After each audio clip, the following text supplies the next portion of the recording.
Herkese gördüm lisede bir zaman oğlan yıkılır. Haber aldım dediler kefliydi çoktan yıkılır.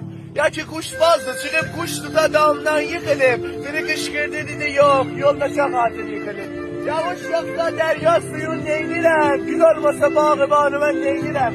Benim bu kalbimde oran sensen. Sen olmasan dünyanı ben neynirem. Dostlar qəmağacı bizə sayə sarmasın. Eşqin qəmi səbrimizi almasın. Ben çəkmişəm bu intizar çətindir. Heç aşığın gözü yolda qalmasın. Yeniymişəm avara و بی‌سان در پی صدای جامی می‌زبان از جدایی یک دو سالی می‌گذشت یک دو سالی رفت و برنگشت دوستی با هر که کردم ختم مادرزاد شد عاشق هر دو نهادم دانه سیاد شد آن رفیقی که با خون جگر پروردمش من عاقبت خنجر کشید و بر سرم جلاد شد از بخت منم آینه فروش شهر کوران شدم اما سکوتی کردم سنگین‌تر از فریاد تا که بودیم نبودیم